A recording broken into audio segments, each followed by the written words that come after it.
Hi friends, ಎಲ್ರಿಗೂ ನಮಸ್ಕಾರ. JNC cooking ರೆಸಿಪೀಸ್ಗೆ ಸ್ವಾಗತ. ನಾನು ಜಯಶ್ರೀ. ಹಾಗೆ ಎಲ್ಲರಿಗೂ ಯುಗಾದಿ ಹಬ್ಬದ ಹಾರ್ದಿಕ ಶುಭಾಶಯಗಳು. ಇವತ್ತಿನ ರೆಸಿಪಿ ಯುಗಾದಿ ಹಬ್ಬಕ್ಕೆ ಒಬ್ಬಟ್ಟು ಸಾಂಬಾರನ್ನ ನಾನು ಯಾವ ರೀತಿ ಮಾಡ್ತೀನಿ ಅಂತ ತೋರಿಸ್ತಾ ಇದ್ದೀನಿ. ಹಾಗೆ ಈ ಒಬ್ಬಟ್ಟು ಸಾಂಬಾರು ನನಗಂತೂ ತುಂಬಾ ಇಷ್ಟ, ಹಾಗೆ ನನ್ನ ಮಗನಿಗೂ ತುಂಬ ಇಷ್ಟ.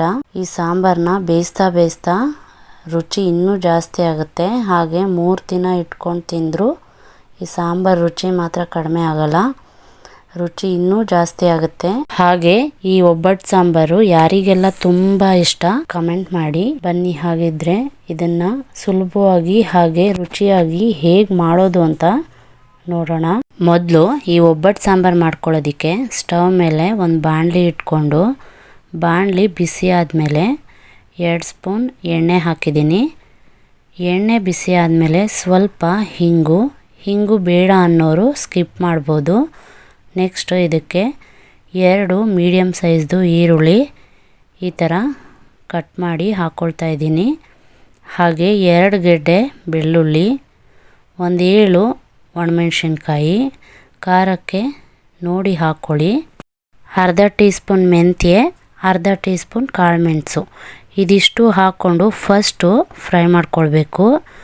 ಈರುಳ್ಳಿ ಸ್ವಲ್ಪ ಕಲರ್ ಚೇಂಜ್ ಆಗಬೇಕು, ಅಲ್ಲಿವರೆಗೂ ಸ್ವಲ್ಪ ಫ್ರೈ ಮಾಡಿಕೊಂಡು ಈಗ ಇದಕ್ಕೆ ಸ್ವಲ್ಪ ಕರಿಬೇವು ಹಾಗೆ ಸ್ವಲ್ಪ ಹುಣಸೆಹಣ್ಣು ಹಾಕ್ಕೊಂಡು 1 ನಿಮಿಷ ಮತ್ತೆ ಫ್ರೈ ಮಾಡಿಕೊಂಡು, ಈಗ ಇದಕ್ಕೆ 2 ಸ್ಪೂನ್ ಜೀರಿಗೆ, ಅರ್ಧ ಕಪ್ ಹಸಿ ತೆಂಗಿನಕಾಯಿ ತುರಿ, ಹಾಗೆ 2 ಮೀಡಿಯಮ್ ಸೈಜ್ದು ಟೊಮೆಟೊ ಈ ಥರ ಕಟ್ ಮಾಡಿ ಸೇರಿಸ್ಕೊಂಡು, ಈ ಟೊಮೆಟೊ ಸ್ವಲ್ಪ ಸಾಫ್ಟ್ ಆಗೋವರೆಗೂ ಫ್ರೈ ಮಾಡ್ಕೊಳ್ಬೇಕು. ನೋಡಿ, ಈ ಟೊಮೆಟೊ ಎಲ್ಲ ಸ್ವಲ್ಪ ಸಾಫ್ಟ್ ಆಗಿದೆ. ಈಗ ಸ್ಟವ್ ಆಫ್ ಮಾಡಿಕೊಂಡು ಇದಕ್ಕೇನೆ 2 ಸ್ಪೂನು ಬೇಳೆ ಸಾಂಬಾರು ಪುಡಿ ಹಾಗೆ ಅರ್ಧ ಕಪ್ ಬೇಯಿಸ್ಕೊಂಡು ತೊಗರಿಬೇಳೆ ಹಾಕ್ಕೊಂಡು ಸ್ವಲ್ಪ ಆ ಬಿಸಿನಲ್ಲೇ ಫ್ರೈ ಮಾಡ್ಕೊಳ್ಳಿ. ಈಗ ಈ ಮಸಾಲೆ ಎಲ್ಲ ಕಂಪ್ಲೀಟಾಗಿ ತಣ್ಣಗಾಗಬೇಕು. ಈ ಮಸಾಲೆ ಕಂಪ್ಲೀಟಾಗಿ ತಣ್ಣಗಾದ್ಮೇಲೆ ರುಬ್ಕೊಳ್ಳೋಣ. ನೋಡಿ, ಈಗ ಈ ಮಸಾಲೆ ಎಲ್ಲ ಕಂಪ್ಲೀಟಾಗಿ ತಣ್ಣಗಾಗಿದೆ. ಈಗ ಮಸಾಲೆನ ಮಿಕ್ಸಿ ಜಾರ್ಗೆ ಹಾಕ್ಕೊಂಡು ಸ್ವಲ್ಪ ನೀರು ಸೇರಿಸ್ಕೊಂಡು ಈ ಮಸಾಲೆನ ನುಣ್ಣಗೆ ರುಬ್ಕೊಳ್ಬೇಕು. ಈ ಮಸಾಲೆನ ನುಣ್ಣಗೆ ರುಬ್ಕೊಂಡು ತಗೊಂಡಿದ್ದೀನಿ. ಈ ಮಸಾಲೆ ಎಷ್ಟು ನುಣ್ಣಗೆ ಆಗುತ್ತೋ ಅಷ್ಟು ನುಣ್ಣಗೆ ರುಬ್ಕೊಂಡು ತಗೊಳ್ಳಿ. ನೆಕ್ಸ್ಟು ಬೇಳೆ ಬೇಯಿಸ್ಕೊಂಡು ಶೋಧಿಸಿಟ್ಕೊಂಡಿರೋ ಬೇಳೆ ನೀರಿಗೆ ಈ ಮಸಾಲೆನ ಎಲ್ಲನೂ ಸೇರಿಸ್ಕೊಂಡು ಒಂದು ಲಂಪ್ಸ್ ಇಲ್ದಂಗೆ ಚೆನ್ನಾಗಿ ಮಿಕ್ಸ್ ಮಾಡ್ಕೊಳ್ಬೇಕು. ಈಗ ಈ ಮಸಾಲೆ ಮತ್ತು ಬೇಳೆ ನೀರನ್ನ ಚೆನ್ನಾಗಿ ಮಿಕ್ಸ್ ಮಾಡ್ಕೊಂಡಿದ್ದಾಗಿದೆ. ಈಗ ಇದಕ್ಕೆ ಒಗ್ಗರಣೆ ಹಾಕ್ಕೊಳ್ಬೇಕು.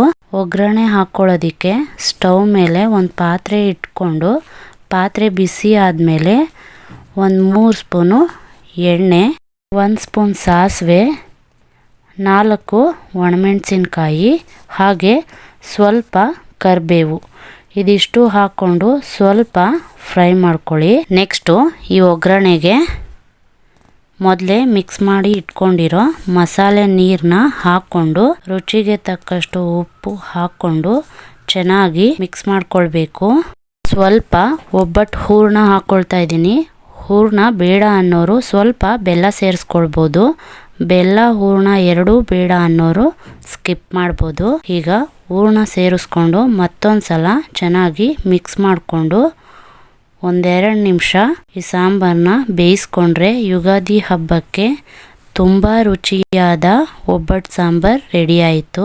ಹಾಗೆ ಈ ಯುಗಾದಿ ಹಬ್ಬಕ್ಕೆ ನೀವು ಈ ರೀತಿ ಒಬ್ಬಟ್ಟು ಸಾಂಬಾರನ್ನ ಮನೆಯಲ್ಲೇ ಮಾಡ್ಕೊಳ್ಳಿ.